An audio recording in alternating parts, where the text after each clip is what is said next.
If you have ever uttered the words, "I think my metabolism is broken," then hi, welcome to the Leaner, Stronger and Confident as Fuck podcast.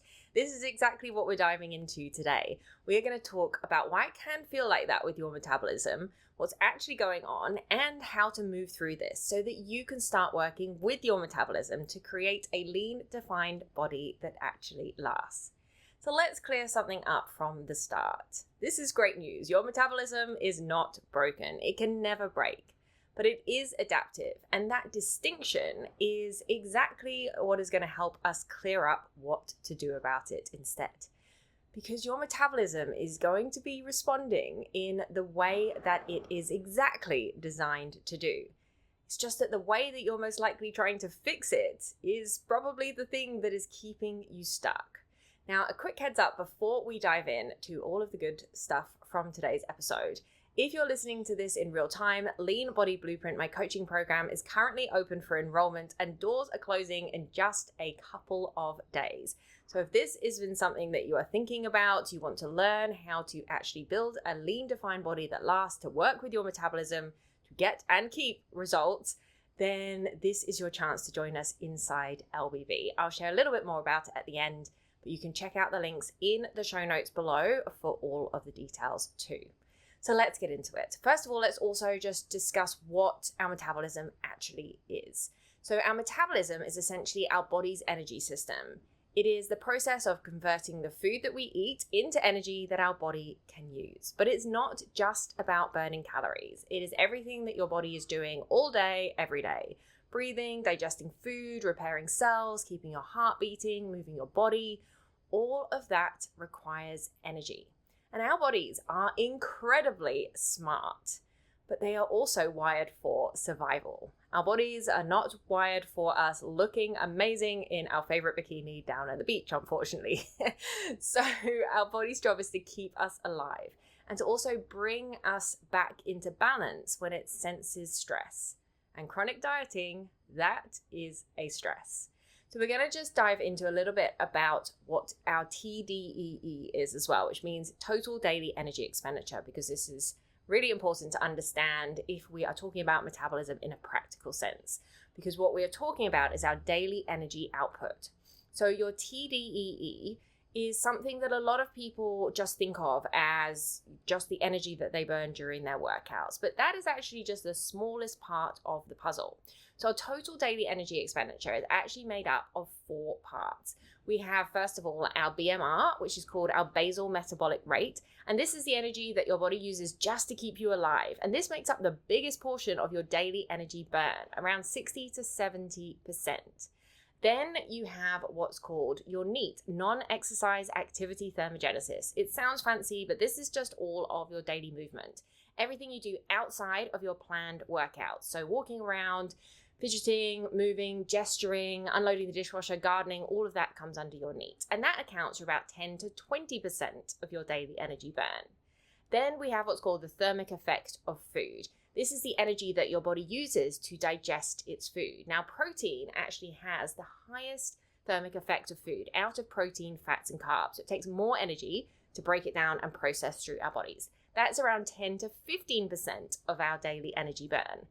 And then we have the last, smallest part of our total daily energy output. This is down to our planned exercise, your workouts, usually only about 5 to 10%. And yet, often when it comes to changing their body, this is the thing that women put so much focus on. Not just women, men too, of course. Workouts, cardio, sweating, and yet it is the smallest part of our daily energy burn. So why has, though, our body stopped responding if we feel like we are doing everything right? And I'm doing air quotes for that too. Let's connect this to what's actually happening for so many women that come to me for coaching. And this was my story too. And this is something that I just see over and over with people who are stuck. So many women are eating low calories, doing loads and loads of cardio. And that cardio is often quite high intensity cardio, such as group fitness classes, HIIT classes that last for, up to an hour. They're trying to be so disciplined. They are restricting harder. They are doing more. And they are wondering why nothing is changing. And here's a simple way to think about it with what's happening with your metabolism. Picture a staircase, and every step represents your body's energy output, how many calories you're burning in a day. Now, every single time you go into a deficit, you step down a stair. So you're lowering your calories, perhaps adding more cardio, restricting more. And at first, it works. The scale drops. Your body starts to respond. But your body will adapt over time to that lower intake. It starts conserving energy because you can't just lose weight forever. That is not going to help you actually survive. So what can happen is that you'll start to move less without even realizing it. Your NEAT can actually drop subconsciously. Your training performance might also drop. And if you have gone down a crash diet route where you have not been strength training and not focusing on getting enough protein and dropped calories really, really low, then you also might lose some muscle. And that is actually going to affect your BMR, that basal metabolic rate part of the equation that we spoke about. So now your body is burning fewer calories than it was before, as well as the fact that when you lose weight, as a smaller version of yourself, you will need less calories to maintain on too. So now you're lower down this staircase, and even though you are eating less and doing more, your body has adjusted to match that. And so fat loss at some point ends up slowing down, and sometimes you can hit a plateau because of that adaptation. Not because it's not working, but just because that is what your body is designed to do. So most people from that point just try and keep going further down the steps. They eat less, they do more cardio, then the same thing happens again. More adaptation, a lower output, slower results. It is a normal part of the process though to make some adjustments in a fat loss phase to continue to keep progress ticking along if the adaptations are starting to set in. This is exactly what's happening with me in this photo shoot prep right now. We have dropped calories a bit and we've increased the energy output, but we are making sure that I am strength training still, eating enough protein to hold onto my muscle mass in the process. Sometimes you don't need to make adjustments in a fat loss phase. You really need to focus on reading the data and seeing exactly what needs happening. And then this is the real problem. So many people try to start a fat loss phase already at the bottom of the staircase. They're already eating low calories. They've been trying to stick to low calories for most of the year and doing loads of cardio already. And then from there, they try to actually create a deficit from that. But they're already at the bottom of this staircase. There is nowhere to go to be able to outdo these adaptations without taking things to a really, really unhealthy level of extremes. And so what we want to realize is that, yes, our metabolism is adaptive, but it doesn't just go down, it can also go back up. And so what we want to do is learn how to work with our metabolism to get us further up that staircase, to have a really solid baseline from before we create that deficit, so that we actually do have room to move when we go into a fat loss phase, and so that we can make some intelligent adjustments along the way to keep seeing progress in a fat loss phase. And then the other mistake that people make is at the end of a diet or a shred or a challenge that they've done, instead of having an exit strategy to come out of that to be able to actually maintain their results, which looks like slowly stepping back up the staircase in a reverse diet, then they end up jumping up. They increase their calories too quickly, they ditch all of their workouts, and if they have lost muscle in the process, their metabolism is actually going to be in a worse off position than when they started. And so going back to what used to feel like normal can now end up in a surplus, especially if you have actually lost weight. Your maintenance might actually be lower than when you started because your body is smaller. Even if you haven't lost muscle, that is a normal part of the process. And this is why so many people end up stuck in this rebound cycle. Because first of all, they have ended up just going down a more extreme route to try to lose weight. They have lost muscle in the process. They've ended up at the bottom of the staircase. And then they have just tried to leap all the way back to the top. Or the other thing that people do is they try to live at the bottom of the staircase after they have got to the result. Let's say they did manage to get to the end of the goal that they wanted to achieve, but then they're too scared to increase calories. So they stay trying to live on low calories and doing loads of cardio for ages because they don't know how else to keep their result. So this is a problem that I see all the time. It's a problem I've experienced myself time and time again in the past when I was really struggling on this front. And the problem is not discipline here, because you are working so hard if this is the case for you. You are living off low calories. That is hard. You are doing all of the movement, doing all of the things. And it's just that you have just been shown only one part of the puzzle, that fat loss piece. And of course, we do need to focus on some eating less and moving more to be able to achieve that. We need to create a deficit, but there is a smarter way to do it to make sure that we are able to actually keep on to our muscle mass in the process. And then we also need an exit strategy. And this is why we need to phase our nutrition. We want to start from a good place on that staircase, go down strategically on this staircase for fat loss, and then we want to come back up the staircase at the end. This is what it looks like to start to work with your metabolism to first of all get and then keep great results, because you cannot simply starve and sweat your way to a strong, responsive metabolism. This is actually what is keeping it feeling slow and tanking your metabolism if you lose muscle. So at some point, you need to focus on rebuilding it. And even though we know our metabolism isn't broken, how do we actually fix this? How do we reverse any adaptations that could have happened and actually build that strong, responsive metabolism? It is not by pushing harder. It is instead by reversing those signals, stepping back up the staircase, bringing ourselves back up to maintenance calories and figuring out what our optimal maintenance calories are for us. No longer living in a constant deficit. This is why I always say fat loss is a phase, not a lifestyle. We cannot try and live on low calories and expect to have a good, strong metabolism. We also want to focus on doing structured strength training to build and retain muscle. That's going to be so important for you holding on to muscle mass in a fat loss phase, but it's what you also want to do to focus on building muscle to be able to build a stronger metabolism. You want to focus on getting stronger over time, learn to lift weights with progression and intensity. And we also want to reduce excessive cardio, especially cardio that is very stressful for our bodies. This is why in my fat loss phase that I'm doing right now, I am actually doing quite a lot of cardio, but it is all steady state. So zone 2 cardio, which is not impactful on my body for stress and a recovery standpoint. And it is only for a short amount of time that I'm doing as much as I am right now, and it will be tapered off at the end of the fat loss phase to come back to a more health baseline for maintenance.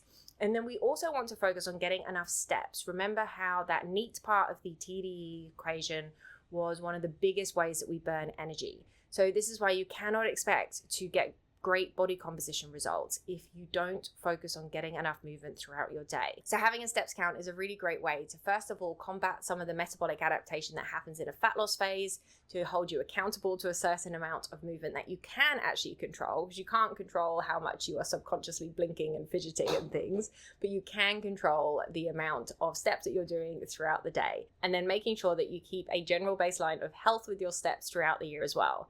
And prioritizing sleep and recovery is also a huge part of building a strong and responsive metabolism. And if you think about it, so many people are sleeping poorly, they are overstressed, and they don't have good stress management techniques. And then they wonder why their body is not responding in the way that it could. Such a big part of this is spending time at our optimal maintenance. So many women that come to me for coaching or join Lean Body Blueprint, they don't have a clue what their maintenance calories are. They're always just focused on looking up the deficit calories on one of those online calculators. And they're either on a diet, living on low calories, thinking about the next diet, always focusing on fat loss. But actually, we need to spend most of our year at maintenance. This is where our body thrives. This is where we get to fuel our body, to train hard, to build muscle, to be able to focus on improving our sleep and our health.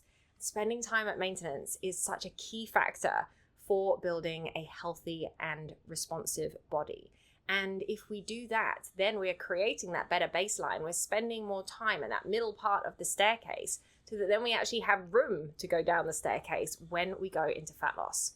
So all of these pieces of the puzzle together is exactly what we put into place in the primer phase of Lean Body Blueprint. One of the biggest intentions of this phase is to focus on building a good foundation, which means a strong and responsive metabolism.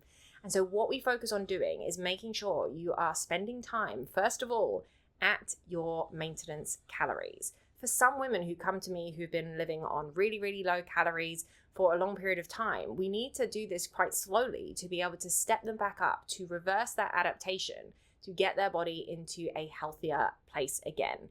For example, one of the ladies who came to me eating 1,400 calories, we actually managed to get her calories up to 2,300. And we had to do this over a few months to allow her body a chance to respond. She did not put any weight on in the process, but she certainly was able to build some muscle. She started training better. We stopped group fitness classes for her, and we started strength training properly 3 times a week, just focusing on walking around that, increasing her calories slowly so that she felt well fueled. She started having more energy. She slept better. And then from that baseline, when we went into a fat loss phase, her body started to respond again. And she had been stuck for years before this process. Now, some people don't need to spend as long in this primer phase as this particular client that I was just referring to did, because she had spent a long period of time at low calories. But I always like to say 2 to 4 weeks is a good amount of time for someone to spend at their maintenance as the minimum before going into a fat loss phase. But if you have been chronically dieting, or if you have spent a long time at low calories, then you will most likely need to spend longer to be able to get yourself up to a good baseline. But this is not time wasted, because as you increase calories gradually to your maintenance baseline, you focus on pairing it with structured strength training so that your body is also using that extra fuel that's coming in through those calories to build muscle. So here you can see body composition changes by building muscle through that strength training, making sure you're getting enough protein, something again that I see so many women come to me with, they're not eating enough protein. So we're giving our body the building blocks to actually build that protein, focusing on improving the quality of our nutrition by having more whole foods, still including some soul foods for sure, but just making sure we're getting enough fiber, a good range of fruits and veg and lean proteins and complex carbs, nourishing our bodies for perhaps the first time in many, many years for certainly the women that I coach. We're restoring our energy here. We're giving our body that reset that it really needs, and focusing on sleep quality, improving elements of our lifestyle. So we are stepping you back up that staircase in that primer phase. Then once you have a good baseline, when you then go into fat loss with a plan, with a strategy, your body is actually ready to respond again, because it is coming from that higher adaptation place. Now, when you do this properly, things will start to shift for you. You will notice your energy, your training, your recovery, all of that improving. Even things like hunger signals and all of that stuff can definitely become much more stable too. And all of the women that I've guided through this, they have not put on fat in the process. Sometimes you can see a little uptick on the scale of about 1 kilo, but you are literally adding sometimes hundreds of calories into your daily food amount, not in one go, but like over time. That is more food in your digestive system, more water being stored in your muscles from increasing your carbs. It is not fat gain. So we take measurements alongside to make sure that your body is not putting on fat, and that we're focusing on just getting to your maintenance, not pushing into a surplus. And so many women see body composition changes in this time. And some women actually end up losing a little bit of weight in this time. It's so dependent. That is not also the intention for this phase. So maintenance is the phase. And once you then go into fat loss from there, the results can be so much more predictable and definitely much more sustainable. The whole process can just feel so much lighter, so much more enjoyable. So if you ever feel like your metabolism is broken, please just start reframing it. It is not. It is just simply adapted to the signals that you have most likely been sending it. If you resonate with that, just eating low calories most of the year, not sleeping well, stressed, not strength training perhaps effectively, just focusing so much on cardio, dieting harder, pushing harder, then we don't want to just keep pushing. We actually need to restore, taking that little breather, taking a step back. And this is how you will actually learn to then build a lean defined body, because you set that baseline with that primer phase, restore your metabolic health so that your body becomes responsive again, go into fat loss in a strategic way, have that exit strategy to get yourself back up the staircase after into maintenance again, building some more muscle so that over time with that transformation cycle, you're actually improving your body composition instead of the dreaded yo-yo cycle, which is miserable through all parts of it. You know, being on a restrictive diet, falling off the wagon, perhaps you're having a worse body composition by the end because you've lost muscle in the process and then rebounded hard off the back of it.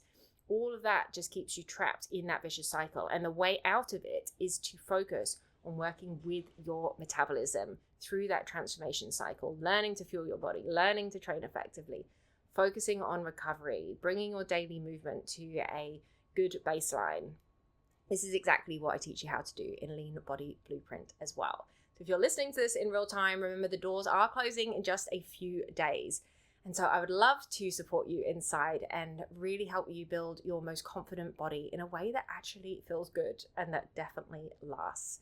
So if you are listening to this though after the doors have closed, you can still check the link in the show notes below to get on the priority list for the next round. Or of course, you can always apply for one-on-one coaching at any time instead if you want to work with me very directly in a really close and supportive framework to help you work through all of this in a way that is customized to you.